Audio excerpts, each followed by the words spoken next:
رسول اللہ صلی اللہ علیہ وسلم كان يؤتى بالصبيان فيبرك عليهم ويحنكهم.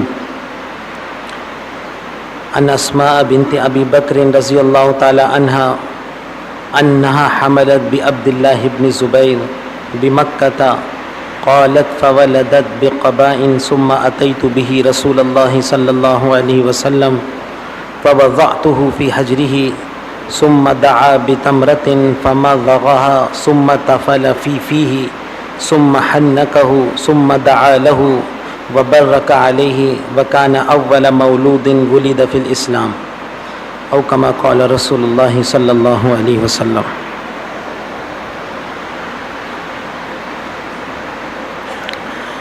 حضرت عائشہ صدیقہ رضی اللہ تعالی عنہما سے روایت ہے کہ لوگ اپنے بچوں کو رسول اللہ صلی اللہ علیہ وسلم کے پاس لایا کرتے تھے تو آپ صلی اللہ علیہ وسلم ان کے لیے خیر و برکت کی دعا فرماتے تھے اور تحنیک فرماتے تھے.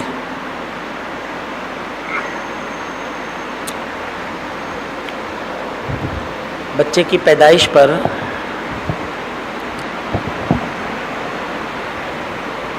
بچے کا ایک حق یہ ہے کہ تحنیک کرائی جائے. تحنیک کیا چیز ہے؟ کسی بزرگ سے کھجور یا چھوارے چبوا کر اس کھجور و چھوارے کا جو پیسٹ ہے وہ بچے کے تالو میں مل دیا جائے اور بزرگ کا وہ لعاب دہن بھی اس کے ساتھ شامل کیا جائے. اس عمل کو تحنیک کہتے ہیں. اس عمل کو تحنیک کہتے ہیں. حضرت فرماتے ہیں کہ رسول اللہ صلی اللہ علیہ وسلم کی معرفت اور صحبت کے نتیجے میں صحابہ کرام کو آپ صلی اللہ علیہ وسلم کے ساتھ عقیدت کا جو تعلق تھا اس کا ایک ظہور یہ بھی تھا کہ نومولود بچے آپ صلی اللہ علیہ وسلم کی خدمت میں لائے جاتے تھے تاکہ آپ صلی اللہ علیہ وسلم ان کے لیے خیر و برکت کی دعا فرمائیں اور کھجور یا ایسی ہی کوئی چیز بچے کے تالو اور اپنا لعاب دہن اس کے منہ میں ڈال دیں جو خیر و برکت کا باعث ہو.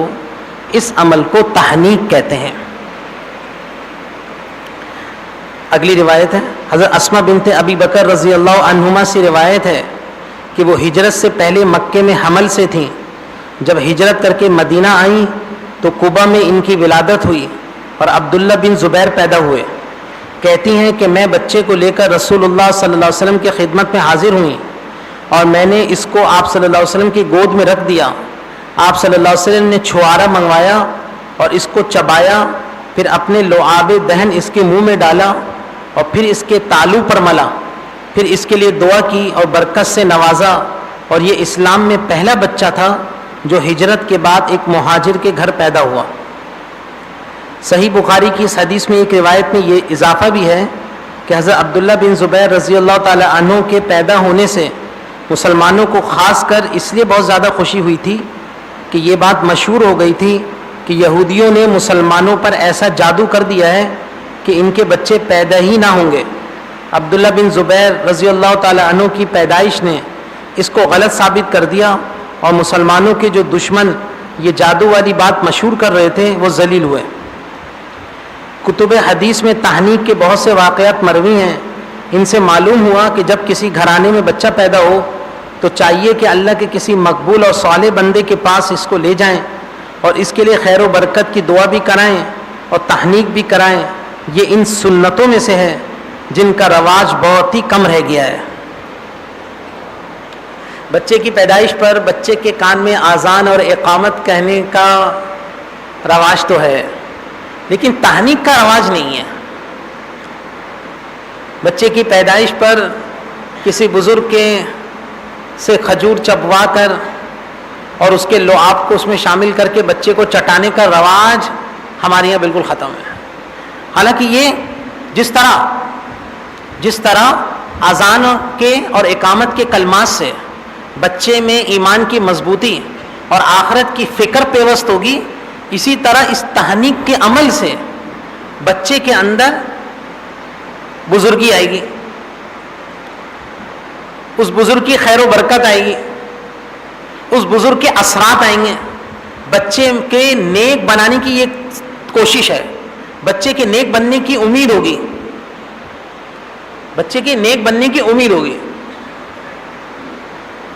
آپ صلی اللہ علیہ وسلم کے پاس یہ نومولود بچے لائے جاتے، آپ صلی اللہ علیہ وسلم تحنیک کرتے اسی غرض سے کہ آپ صلی اللہ علیہ وسلم کے نیک سیرت ان کے اندر بھی منتقل ہو جائے۔ یہ ہمارے درمیان یہ سنت ختم ہو گئی ہے، حالانکہ اس کے اندر کتنا زبردست فائدہ ہے کہ بچے کے نیک ہونے کی امید ہے۔ حضرت عمر رضی اللہ تعالیٰ عنہ کے پاس ایک بچہ لایا گیا تحنیک کے لیے۔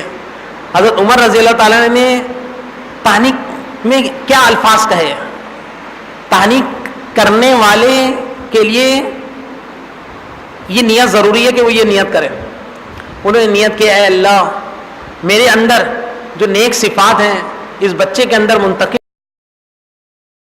میرے اندر جو بری صفات ہیں بچے کو اس سے محفوظ فرما۔ وہ بچہ حسن بصری رحمہ اللہ تھے جو تابعین کے سردار بنے۔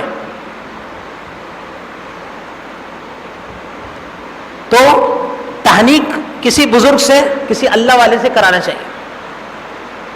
کوئی بڑے بزرگ نہ ملیں تو مسجد میں دیکھیں کوئی صالح نیک متقی ہے اس سے کرا لیں، کوئی نہ ملے باپ خود یہ دعا کر کے، یہ نیت کر کے بچے کو تحنیک کرائے۔ گھر کے کس نیک خاتون سے بھی تحنیک کرایا جا سکتا ہے۔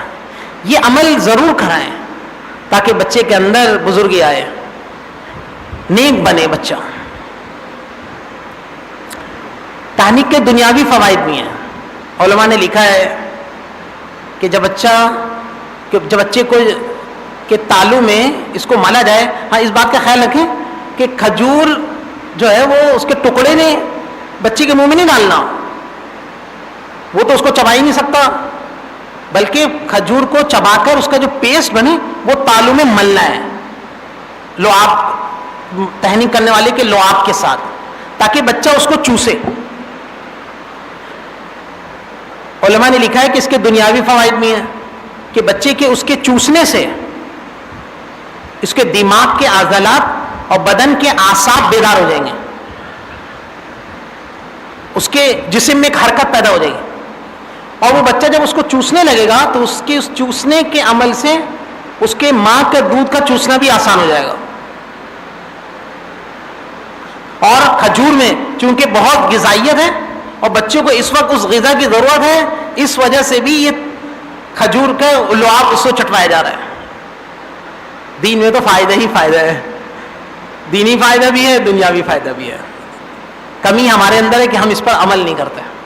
تحنیک کا ایک دوسرا طریقہ بھی ہے کہ کسی بزرگ کا کوئی کپڑا یا کوئی رومال،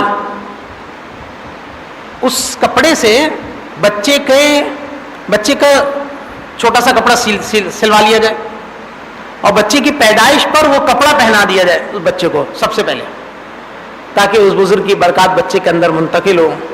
یہ عمل اور یہ سنت زندہ کرنے کی ضرورت ہے، تاکہ بچے کی، یہ ماں باپ کی ذمہ داری میں سے ہے کہ بچے کو تحنیک کرائے۔